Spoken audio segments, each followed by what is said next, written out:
I guard the portal of the lodge upon the inner side, and see that it is kept closely tiled. I admit to the temple My station only is those without proved the worthy door to of the enter, temple. and My candidates for the duty is to mysteries I ward off receive oppressors in due and the form. profane from those within I it. am the My appointed place in the To lodge see is that equal those to who the approach the master's mysteries right to whom hand. I come report meekly all prepared, requests for My my office station is and to announce to that I those am within next the door advent to of the his presence reverence. from afar. My I am place in the appointed to lodge make is music equal during the to ceremonies of the master's right craft, hand. for as the For in my worlds were office made by the is music of the accepted divine to creative midway word.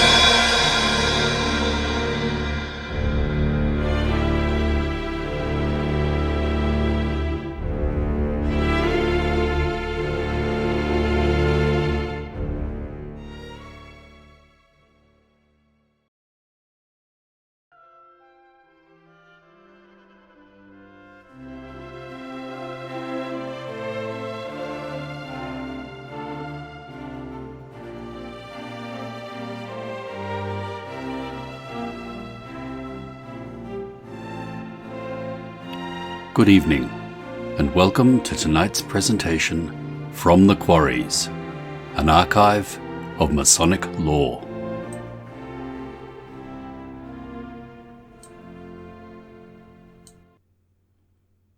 A lodge is not merely an assembly of persons.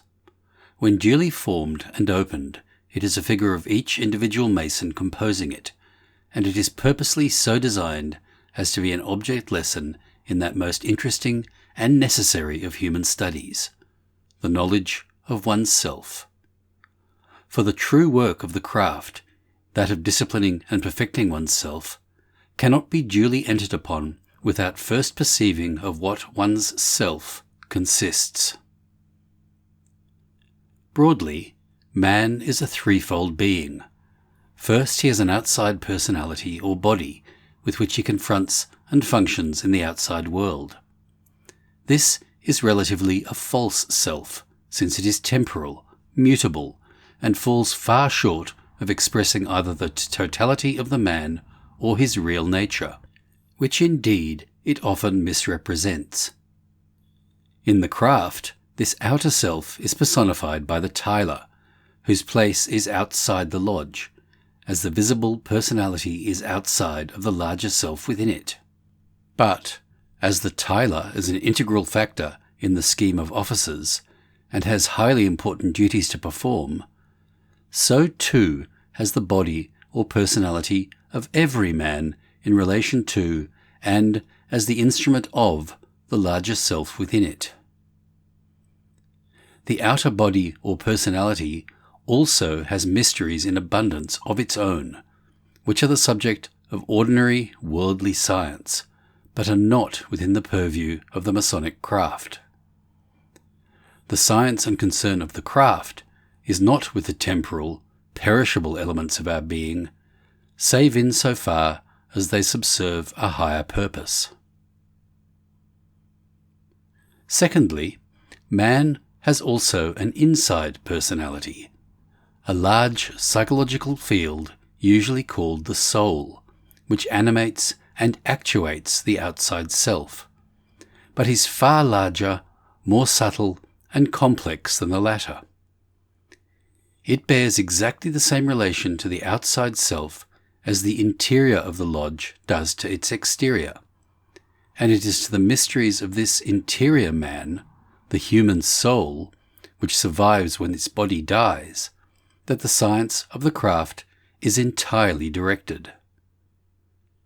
The lodge is formed as it is with the direct purpose of serving as a visible model of that sphere of psychical faculties and tendencies which we call the soul, and to show how, by the discipline of the craft, this inner man of each of us may be developed from a state of chaos to one of order and beauty, be wrought from the rough ashlar to the perfect cube, and be transformed from its natural darkness into supernatural light. And just as the outer body of man has to be opened for physiological investigation, so the lodge also is opened, that we may behold the constitution of our inner self and understand its mechanism and purpose. But beyond man's outward person and inward soul, there abides a third and supreme factor in him, one which distinguishes him from all subhuman life and affiliates him to the root and source of all being. This is the divine, immortal spirit in him, the only real self of him, his centre. This spirit, like the outer body, is also outside the purview of the science of the craft. It too has its mysteries. They are and always have been known as the greater mysteries, but they can never be known until the lesser mysteries, which are those appropriate to craftsmen, have been assimilated in both theory and personal experience. The spirit indwells the soul, just as the soul suffuses the body. But only in the soul which is rectified, purified, and worked from the rough ashlar to the perfect cube condition can it, as the centre, be brought to life and consciousness in the mind. To achieve this is the work of craft masons, and its achievement means mastership. The master of the lodge, as the apex of all within it, emblematically the point at which the divine spirit is in contact with the soul, and from which the light vibrations from above stream into the lodge of the soul, permeating and illuminating all the latter's faculties and properties, and penetrating even to the external personality, of which the tiler is the representative. The lodge, therefore, is a model of that intermediate psychological field of soul which lies between the spirit above and the material below us. The soul can direct its energies to either of these poles, becoming illuminated or darkened, spiritualized or sensualized, according to its dominant tendencies. The open lodge exhibits the mind in its various aspects of intuition, reason, and will, the emotions, and the sense tendencies, as all forming a community of so many brethren, who must not only learn to dwell together in unity, but also to work together for their common good, namely, the regeneration of the whole organism. These different components are shown in the lodge as separate entities, occupying various appropriate places, according to their corresponding functions in the soul. Some rule as officers, others obey and learn. Some are active, others passive in their duties. Some are fixed and stationary in their places, others mobile. For in the constitution of the soul there are permanent elements and transitory features. The lodge, to be perfect, has 7 primary officers. These personify, broadly, the sevenfold structure of the soul, which, following the septenary principle in nature, is like a ray of light or a musical sound, prismatically resolved into a scale of 7 sub-modes. There are also 7 secondary officers. These personify not the structure, but the activities of a soul that has become well organized by working upon itself and living in conformity with the craft discipline. They are, as it were, overtones of the soul, the fruits of its spirit, the energies and good works that it throws off. To each of these 2 groups of 7 must be added the IPM. He is the culmination of each of them, the octave in which they are all summed up. The total of the constitutional officers, omitting assistants, is therefore 15. That number is important and recurs many times in the course of craft teaching, but cannot be dealt with now. Every office in the lodge is duplicated or has its complementary. There are 2 wardens, 2 deacons, 2 doorkeepers, while the other officers form pairs or counterparts. The reason is that the soul, as figured by the lodge, is a field of interplay between the spiritual and the material in man, and its powers are therefore double, acting upwards or downwards, actively or passively as the will directs them. All the officers, as also the non-official brethren, are deemed to be in a state of perpetual watchfulness and obedience to their superiors, for they are all servants of the Master Principle, and the Master, in turn, is to be thought of as the servant of the Spirit above him. As the eyes of a servant are turned towards her mistress, so are our eyes turned to thee, O Lord. The Master and Wardens use gavels, not only as the emblems of power, command, and will, but to illustrate how the vibrations of the Spirit pulse into the soul to stimulate and awaken it. What the superior light and wisdom of the Spirit knows to be necessary and decrees to be done must penetrate to be obeyed by the lower nature. Therefore, when the Master Principle knocks, the command is repeated by the Wardens and made to reverberate throughout the entire lodge. The knocks given by the tiler are the converse of those given by the 3 chairs. They represent the vibratory impulse of the lower nature beating upon the soul from without, whereas the knocks from the chairs are those of the higher self beating upon it from within. The soul is thus a field of vibratory activity, subject to competing claims from above and from below it. At each pole of it there is something which stands at the door and knocks, and each of us is free to determine what knocks we shall respond to and what we shall admit into ourselves. The deacons carry wands. The wand, originally the thyrsus, was a hollow rod held over a candidate's head at certain important moments to signify the transmission of light and wisdom from above into his mind and lower nature. It was a symbolic conducting rod of the current of the Spirit into the candidate's bodily organism, and had a physiological allusion to the human spinal column, through the cavity of which passed the currents of nerve energy between the lower parts of the body and the head or seat of consciousness. The doorkeepers are armed with swords, emblems of the power of the Spirit to defend and control the lower nature of man while labouring at the task of self-perfecting.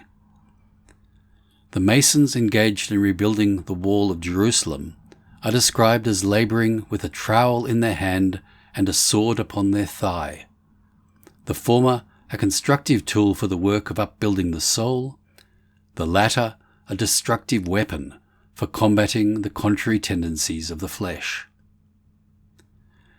The further explanation of the symbolism of the lodge offices which now follow take the form of personal monologue, perhaps the most effective way at expressing what is sought to be conveyed.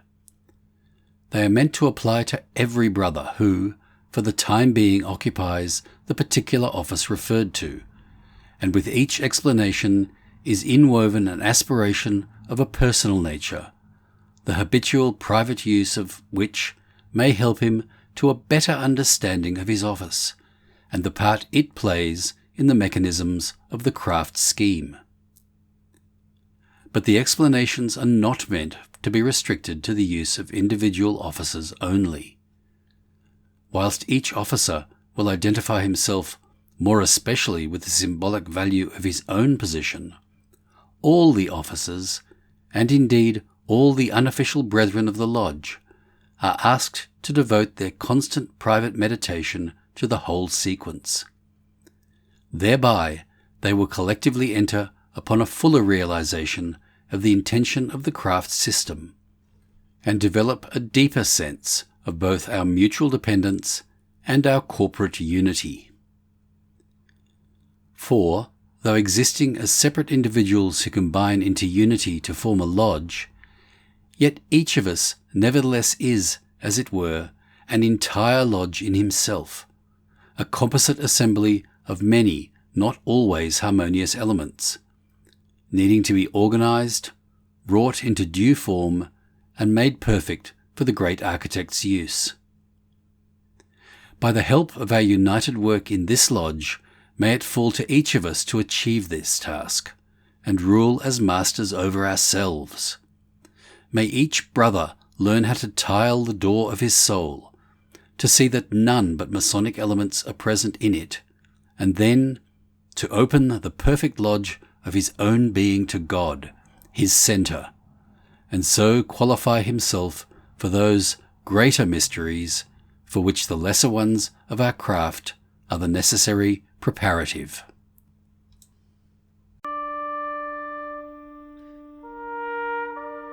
My station is without the door of the temple. My duty is to ward off oppressors and the profane from those within it, to see that those who approach the mysteries come meetly prepared, and to announce to those within the advent of true brethren. My station is outside the temple, where my duty is to protect those within from oppressors and the profane, ensuring that only those who are properly prepared approach the mysteries. I am one of the 7 necessary officers to form a perfect lodge, and though I am the least among them, my role is chosen by many brethren, approved by the Master, who has entrusted me with a sword that remains unsheathed as a symbol of his power. Standing in the outer darkness while the mysteries of light unfold within, I serve as watchman, hearing the world's discord, yet catching the inner melodies. My role symbolizes the outer body protecting the soul, recognizing that this temporal body, not crafted by the master architect, but by nature, is a temporary dwelling meant to be transformed into a glorious, immortal form. The Master of Life has adopted my body into his service, encircling it with care and empowering it with the sword of his spirit, which I use to transform it into a gesture of glory, hoping that this mortal frame may put on immortality. Therefore, I will guard my words and heart as I loyally protect the lodge's entrance. With the divine power's sword, I aim to subdue my senses and preserve my outer self in purity, as this forms the foundation of my soul's temple. I will admit to my soul only what is innocent and properly prepared for the Master's scrutiny. When I seek admission for a brother, it will be with the knocks of my own aspiration, hoping to be properly prepared and finally admitted to the assembly of the just made perfect.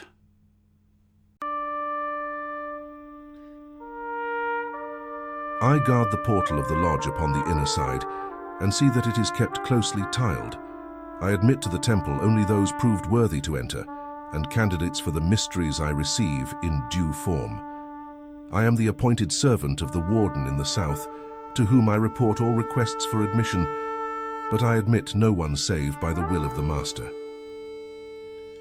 I guard the inner portal of the lodge, ensuring that it remains securely tiled.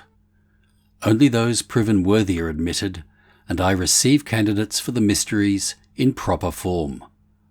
I serve the Warden in the south, reporting all requests for admission, but none enter without the Master's command.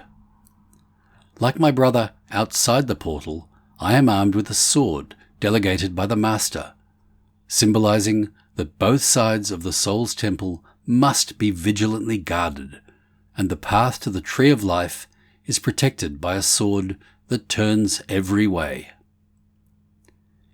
In my role, I embody the rational mind, standing within the lodge to regulate and control the body's impulses. When my brother knocks, I ascertain who seeks admission, but do not grant it without proper authority and strict examination. The rational intellect serves to scrutinize the appeals of the senses, excluding from the soul all that is unworthy or harmful. Though the least of the officers within the lodge, as reason is the lowest faculty of the soul, it is written in sacred law, "It is better to be a doorkeeper in the house of God than to dwell in the tents of wickedness." I must, therefore, ever remain vigilant, challenging all impulses from my outer nature with spiritual discernment, lest unworthy ones defile the sanctuary of my soul. Recognizing the value of human reason, I will apply my heart to wisdom, seeking guidance from what is higher than reason, just as I turn to the warden for instruction. Through the discipline of the craft and faithfulness to my symbolic office, may my mental faculties be sanctified and elevated to higher service. My station is in the moonlight of the west, where the Master has appointed me to serve at the right hand of his Chief Warden and to be his messenger. My station is in the moonlit west, where the Master has appointed me to serve at the right hand of his Chief Warden and act as his messenger. I am the younger brother to the Senior Deacon in the east, who serves as the Master's emissary from east to west. I continue his work, carrying it from west to south, spreading the Master's will, wisdom, and love throughout the temple. In my role, I am like a ray from the throne of wisdom, transmitting messages from the divine mind to the outward mind of man. I serve as a messenger, a thought flash of the mind of God, or a love thrill from the divine heart, preparing the way for his providence. The office of deacon, meaning diakonos, or one who comes bearing through, reflects this duty as the vibrations of the divine mind call the heart of man to turn eastwards. The Master has given each deacon a white rod as a symbol of peace, contrasting the sword given to the doorkeeper as a symbol of war. Wisdom, which opposes darkness, descends as peace upon those who seek the light. No soul knows peace without first encountering its own inner conflict. When called by the Master, I will go forth from the temple as a messenger of peace to those who seek the light, preparing their way and guiding them. I will help candidates divest themselves of all that does not belong in the sanctuary, robe them in humility, and shield them from light too bright to bear. I will guide them to the threshold of the mysteries, ensuring they are properly prepared and come in the name of God. I will support them on their journey to the east, teaching them the first steps towards the Master until they receive their sight. By fulfilling these duties, may my office be sanctified for the advancement of my own soul, so that as I guide candidates on the path of light, I too may ascend the hill of the Lord. When the Master restores them to light, may my own spiritual eyes also be opened to a greater vision of God.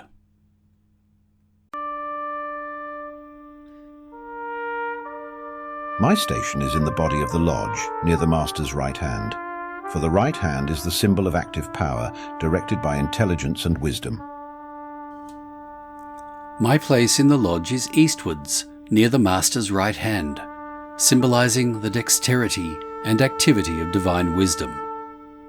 At the Master's command, I swiftly transmit the light from the east to the west, where my brother deacon carries it to the south, reflecting it to the north and illuminating the entire temple. As the Master's messenger, I carry his wand, the emblem of peace, and serve with agility.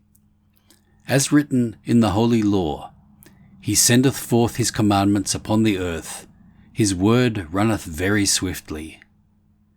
In ancient mysteries, I was known as Hermes, Thoth, and Mercury, the bearer of celestial tidings, depicted with wisdom, wings of fire, and a serpent-twined rod that inspired and enlightened the dark mind of man. May I continue in this service, in our present temple of the mysteries. Send me forth, O Master, to guide those who seek advancement from the lesser mysteries to the greater. With love and foresight, I will prepare them for their journey, removing anything that cannot enter the kingdom of light. I will protect and instruct them on the winding stairway to the heights, and be with them as they face the darkness of death, teaching them to step safely beyond the grave. With thy rod and staff for comfort, may those under my care see the perpetual star in the east, and gain strength to pursue their quest until the day dawns and the shadows flee away.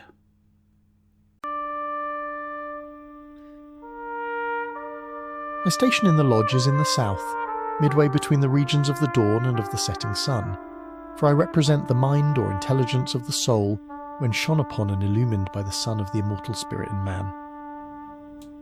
My station in the lodge is in the south, midway between the dawn and the setting sun, symbolizing the mind of the soul illuminated by the Spirit's light. I face the north to reflect the noontide light into the darkness, ensuring the entire lodge, like the whole being of man, is suffused with spiritual light.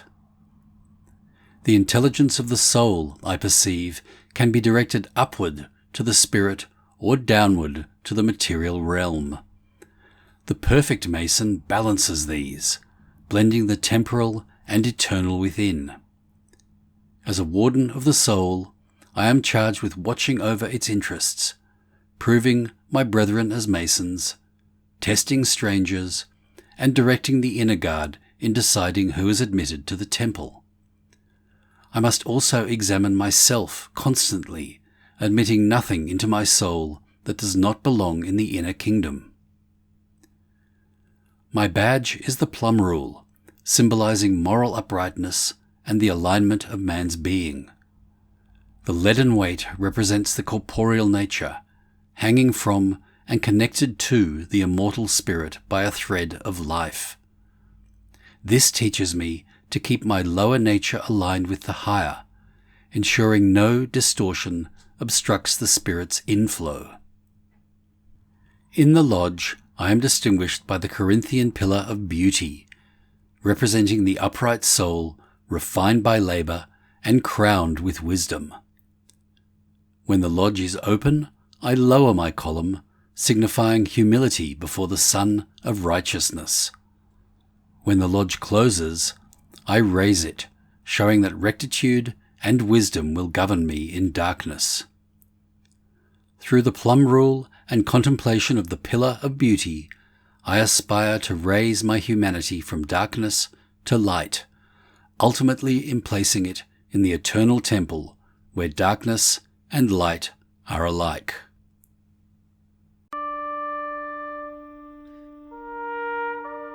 I am placed in the west as the Chief Warden of the Lodge. With the Master and the Junior Warden, I unite to compose the trinity of lesser lights illuminating it.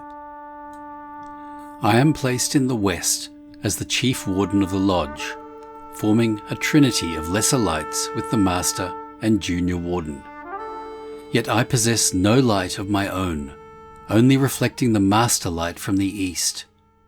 I represent the soul, which remains in darkness until awakened by the Spirit's light. When that light rises upon me, I exalt the Doric pillar, symbolizing the soul's enduring strength. As the light sets, I lower my pillar, reflecting on the splendor that has shone upon me, nourishing my soul in its rays. In the west, the soul grows through the cycle of light and darkness, labor and rest, ever aspiring to transcend duality and merge into divine unity. As I shine only by reflecting the sun's light, I am likened to the moon, governing the night of time and nature. I wield the gavel of my will to govern my faculties by divine law, striving to purify my heart to reflect God's light. I also hold the level, which outwardly signifies the equality of all souls before God, and inwardly symbolizes the Divine Spirit's projection into nature, dispersing into creation. I present the candidates to the Master for initiation, ensuring that they are properly prepared to receive the light of the East. At the Master's command, I invest them with symbolic clothing, marking their progress toward the light. Every soul, in imitation of the great architect, must build its own body through labour, preparing to be clothed in immortality and light. Thus, I am the reflector and chief officer of the Master, and the light that shines from him, providing form and embodiment. I assist in opening the lodge as I strive to open my soul to the fullness of light. I close it, aware that the sun of life descends into the mists of my lower nature, yet will rise again for my redemption, until all shadows flee and I am translated from the west to the cloudless east.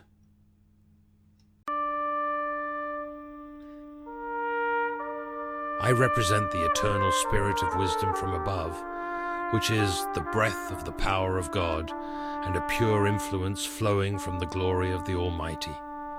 I am throned in the east, that through me that spirit may flow into every part of the lodge. I represent the eternal spirit of wisdom, described as the breath of the power of God and a pure influence flowing from the glory of the Almighty. Positioned in the east, I serve as the conduit through which this spirit flows into every part of the lodge. Just as the lodge symbolizes the soul of man, I embody the divine spirit that quickens that soul.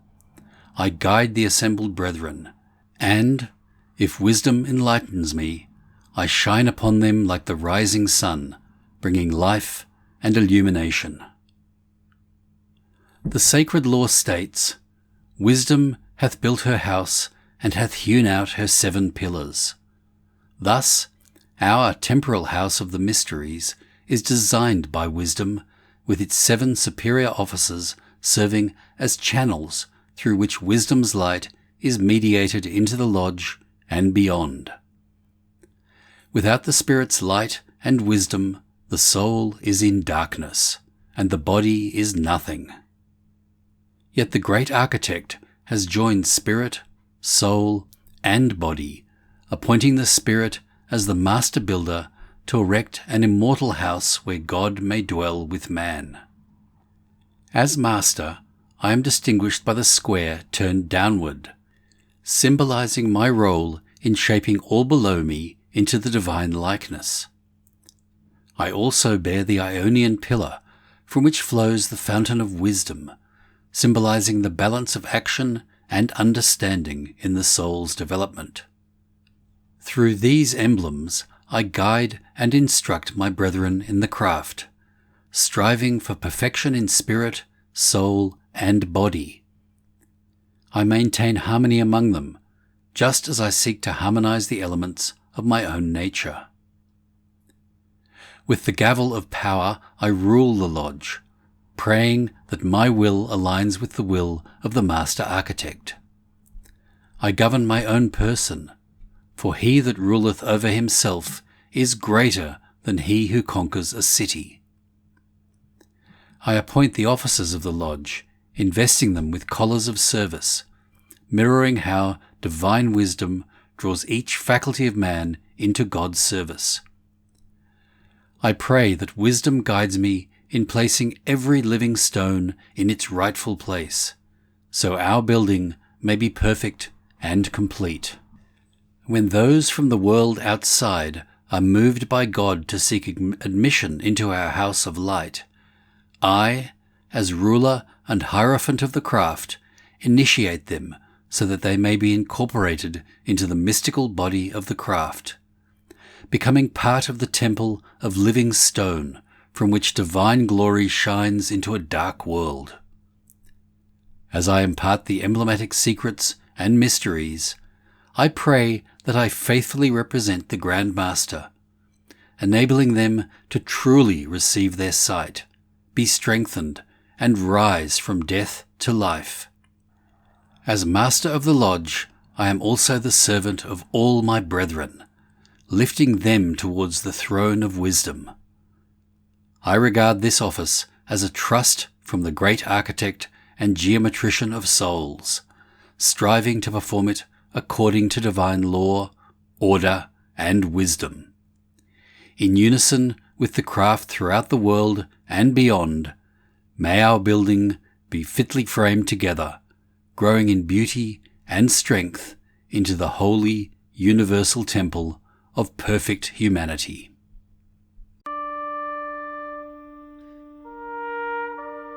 My place is in the east of the lodge and on the heart side of the master. It is raised above the checkered floor of the lodge which, like the natural mind of man, is of darkness mingled with light. But the dais in the east is the place of light only, and it is from the purified heart of man that prayer should ascend, and in his heart that the divine word should be listened to and understood. Therefore, in this earthly and symbolic temple, may I, as its high priest, burn the perpetual incense of heartfelt prayer on behalf of my brethren, and declare to them the oracles of wisdom. May the porchway of my heart and the dormer window of my understanding be open constantly towards Jerusalem, and, by the winding stairway of progressive enlightenment in the mysteries of our order, may my brethren and I ascend the hill of the Lord together, till, passing beyond all veils of allegory and symbol, we enter the holy place of unclouded knowledge of Thee, O Most High.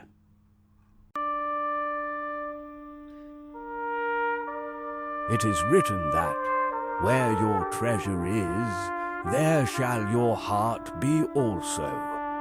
Therefore, the treasurer's place is on the heart side of the body of the lodge, and his function, like that of the heart, is to receive, conserve, and distribute for the well-being of the whole body. I have been chosen by my brethren to receive their contributions and to administer the material wealth of the lodge. But, as a Mason, I have also been called to turn my heart from material treasure, and, whilst discharging the duties of temporal necessity, my concern is rather with spiritual riches. This higher service has been signified by the Master confirming the choice of the brethren and investing me with a collar to which hangs a symbolic key. Thereby I am reminded to apply my heart unto wisdom, and to keep it with all diligence, for out of the heart are the issues of life. Let me receive into its treasury all experiences which the life of the outward world may contribute, profiting thereby and transforming them into desire for things which are not of this world.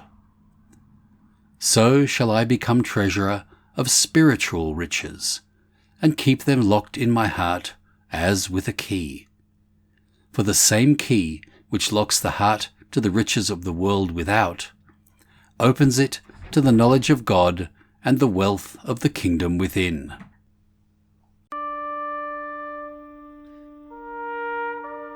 My station is in the body of the lodge, near the Master's right hand, for the right hand is the symbol of active power, directed by intelligence and wisdom. Mine is a dual office, and I have a twofold duty. Through me are sent forth the Master's summonses to the brethren to attend the duties of the lodge, even as to the heart of every Mason, the Grand Master of all has sent his call to labour in the universal temple. And as all our thoughts, words, and actions are observed of God and recorded in the secret volume of each man's being, so also, as the recorder of the lodge, do I observe and inscribe in a book a just account of its proceedings. Therefore, the badge of my office consists of 2 winged pens, one for utterance, one for silence, one for writing that which I am directed to publish forth, one for recording that which is done in secret.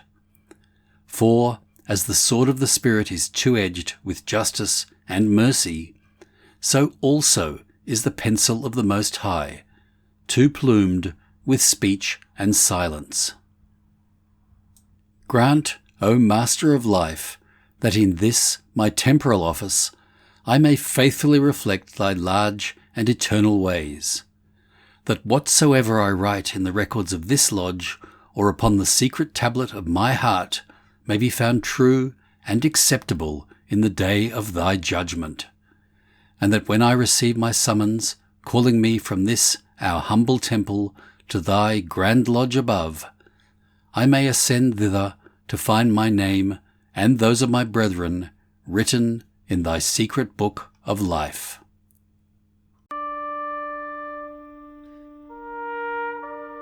My duty is to see that the temple is meetly prepared and that the rites and ceremonies of the craft are performed duly and according to ancient usage. I marshal and escort the mystical procession of the brethren. I proclaim the will of the Master upon all matters concerning the good order of the lodge, and I lead all salutations of honour to them that bear rule over us. And because we are as pilgrims making a far journey through a strange land, the badge of my office is a pair of wands, that one may go before to point their way, and the other follow after to protect them. But from this my office and its symbols, I look to the grand original from which they are derived. Yea, I lift up mine eyes to him who has laid out the temple of the universe in symmetry, and furnished it with all beauty, who directs the ceremonious processions of the heavens, and guides the stars in their harmonious courses, who has prepared for us good things beyond our understanding, and leadeth us towards them as a flock. In this, our earthly house of the mysteries, may we, too, come before thy presence with thanksgiving, and enter thy courts with praise. May the rod of thy guidance go before the staff of thy comfort, follow after us in these our temporal rites, and in our comings and goings out may we see an image of thy larger purpose with us. And, seeing it, may we at all times fear God, love the brotherhood, honour the King, and salute all elder brethren set in authority over us. But chiefly may we honour thee, O sovereign architect, with the grand and royal sign of lives made perfect by obedience to thy divine precepts.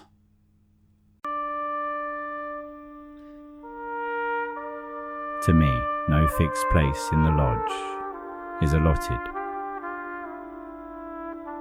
The brethren have chosen me as their almoner, and the Master has set his seal upon their choice by entrusting to me the emblem of a scrip purse impressed with a heart, and I am left free to go where I will among the brethren to receive and scatter their alms. For thus should the spirit of charity range freely through every faculty of a Mason's soul and pervade the lodge of his being. Like the emblem that I carry, may my heart be ever open to receive and to give forth, and learn that giving is more blessed than receiving. May I do my alms in secret, not letting my left hand know what my right doeth, but imitating the divine impartiality which scatters upon the just and unjust alike. Into the purse of my soul let me receive as a gift of love every experience that befalls me, whether small or great, and let me give alms of all that I possess. And if of silver and gold I have none, yet to the needy let me give such as I have, alms of compassion, alms of prayer, alms of helpful thought and cheering speech. and my desire is to cleanse my heart of all self-getting, and to open it in charity, that, through me, the divine bounty may stream to all men.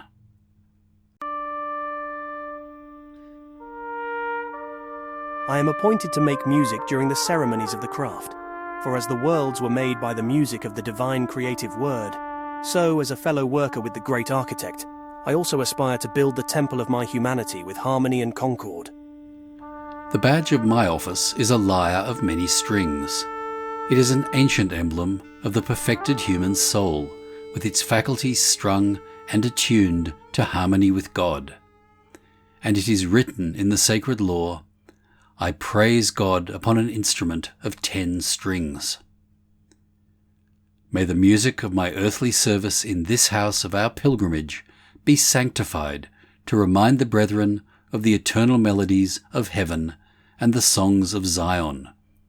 And, by the discipline of our craft, may I so purify and attune my own being that it may become a perfect and well-strung instrument, upon which the divine musician may play what tune he will.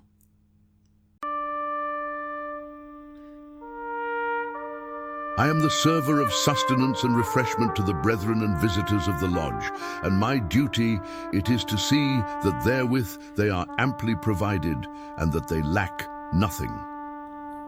The badge of my office is a horn of plenty, to indicate the great architect's superabundant provision of the fruits of the earth for the nourishment of man's mortal part during his labours towards immortality. But over this horn of plenty are imposed the compasses of measurement and discrimination, to teach me that the desires of the body must be governed by wisdom and gratified with prudence. May we use hospitality towards one another without grudging. May all food served in this lodge, whether for the body or the mind, be sanctified to divine uses, and the meats of the earth be sacramental to us of the unfailing cornucopias of heaven. And since it is written that it is required in stewards that they be found faithful, let me, in this my humble office, serve God and my brethren in fullness of faith, looking through things temporal to things eternal, that being found faithful in small and material ways, I may be worthy to become hereafter a ruler in the craft and a steward of the mysteries of God.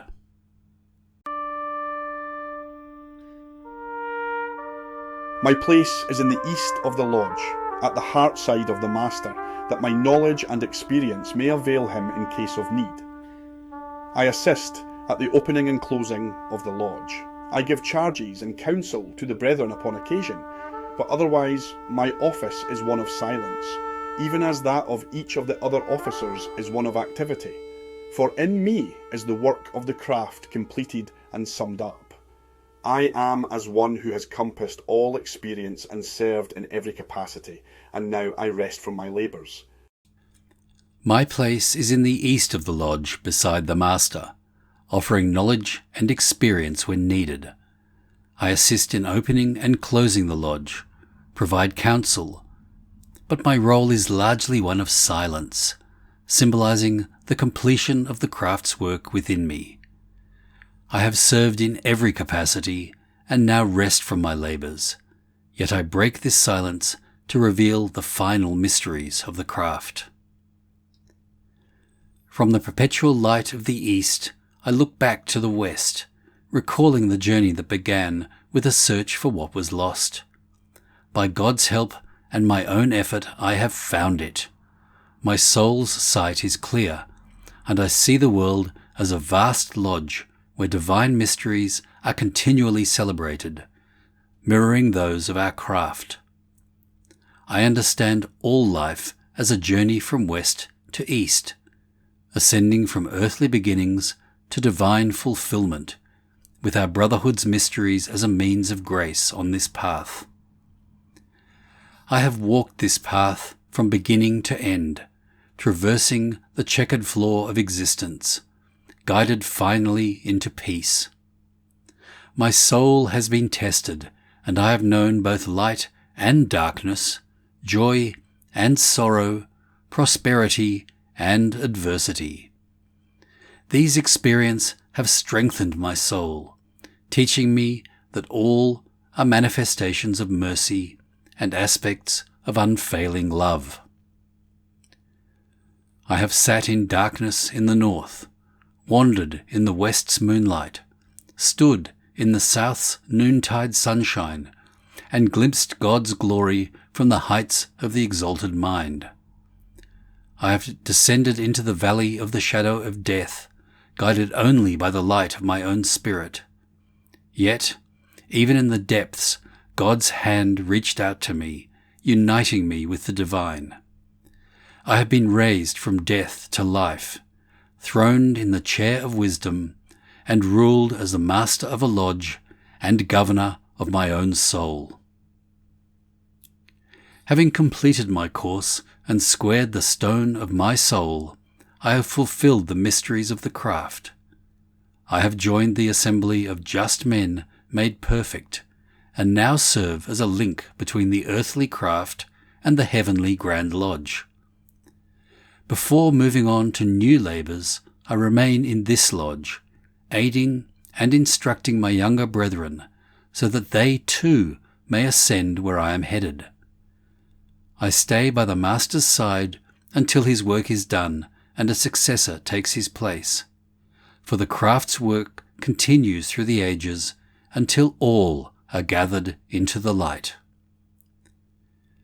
Brethren, these are the final mysteries of the craft, and they shall be fulfilled in all who turn from darkness to light. Reflect on them in silence, as silence is where God is known and the mysteries are completed. At the lodge's opening, I unfold the book of divine law, declaring that in the beginning there was only God. At its closing, I shut the book and set aside our jewels, knowing that in the end there will only be God. When the lodge of the universe is finally closed, God himself will close the book of life, gather his perfected souls, and lock them up as his treasured secrets in the peace of his faithful heart. The following allusion to the living stones of the perfect lodge above may form an appropriate conclusion to the foregoing. It is taken from an 11th century Latin hymn by St. Hildebert, Archbishop of Tours, written at the time when Masonic ideals were finding expression in the erection of the great Christian cathedrals of Europe.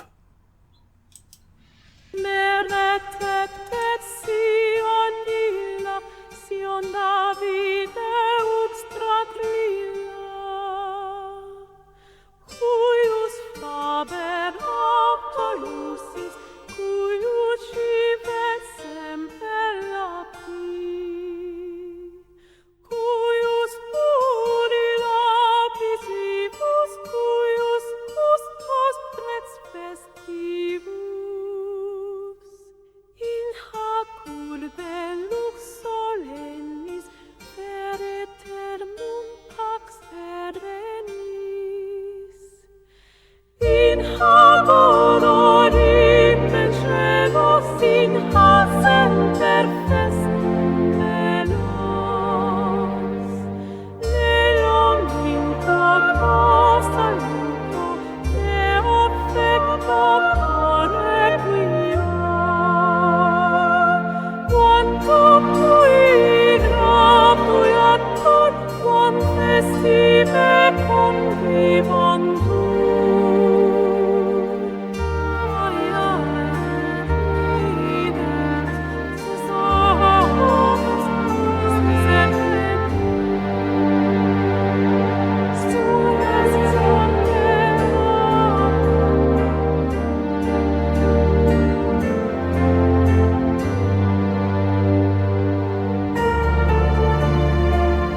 For a deep dive into the history, philosophy, and traditions of Freemasonry, subscribe to From the Quarries.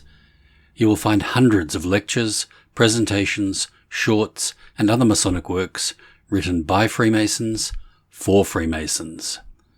Visit FromTheQuarries.com or YouTube at From the Quarries.